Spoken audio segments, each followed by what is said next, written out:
Hi, I am Charlotte, and I am the author of Dear Pain. This is the one and only copy of this book. I have not published it or made it available for public consumption. I do have a story about that. But what I will say is I am going to be I'm working on a guide on how to use writing to heal, and that'll be going live soon, so I will let you guys know when that happens. I also plan to have some live events so that we can write together and we can work on healing together. Now, I do want to kind of talk just briefly about like what that even means, because I think healing is such a buzzword these days. And while it's great, like everybody is really starting to lean in and look into themselves and try to heal some of that hurt, and we're realizing that, man, some of this stuff is not normal. Like, it doesn't have to be normal. Like, I love that and I applaud that. I do think that there are parts of that process that we have to guide a little bit more. And so a lot of my work and what I've been doing is in how to use writing to heal.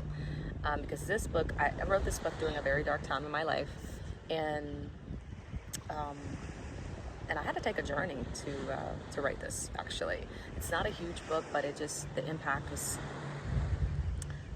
this book has had on my life, the impact of the process of even writing it has had on my life is phenomenal. And I had to take a journey back down memory lane. And so just picture this, being in a very, very, very dark place where you probably heard me say this before. You can't see the light. I could not see the light at this time in my life, and honestly, that's never happened to me before. Like, I've had bad times, but I'd never not been able to see the light, or at least that's how it felt. But I also felt like I had that feeling of deja vu. Like, man, have I something feels a little familiar. Like, I know this place is new, but something feels a tiny bit familiar here. And some of the feelings that I was feeling started to feel a little familiar. Like, man, this is the darkest place I've been, but wait a minute, this grief, something feels familiar about this grief. The sadness, something feels familiar about this sadness. The sense of betrayal, the sense even of betraying myself felt familiar. And that was my wake-up call. It was my wake-up call because I either had the option to continue moving forward in the darkness, no sense of light, no guarantee that I was going to come out of this, or I could go back. I could take this feeling of deja vu as a sign that I need to connect some dots so that this doesn't continue to show up for me, and I can go back.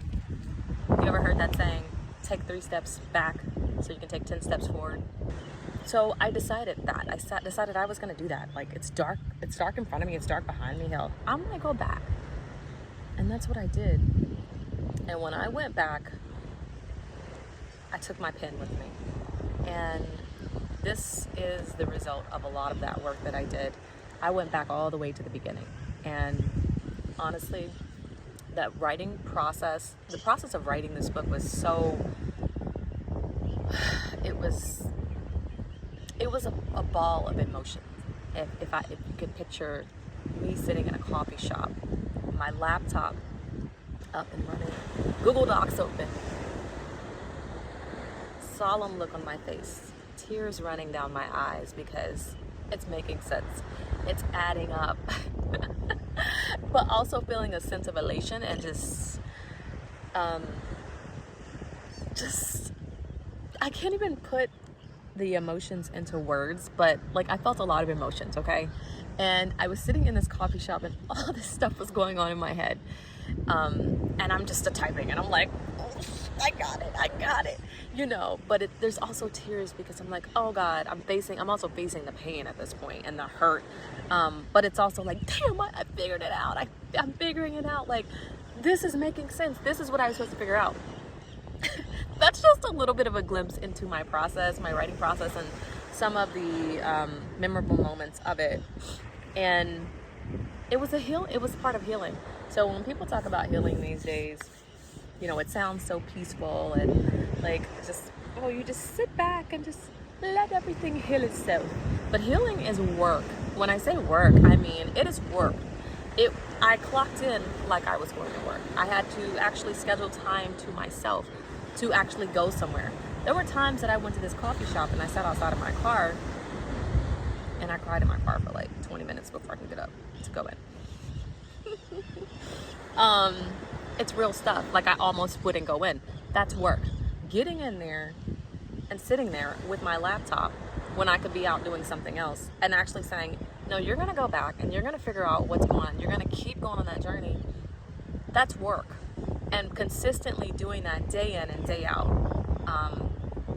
Like I wouldn't be here today. I don't believe that I would be here today if I had not done that work. And I know definitely I wouldn't be here with the mindset that I have today if I hadn't done that work. So I do feel like it is a part of my purpose to be able to share that with people, to be able to share that with you, to be able to give it to people who need it, people who want it. Nobody has to stay stuck. So, more to come.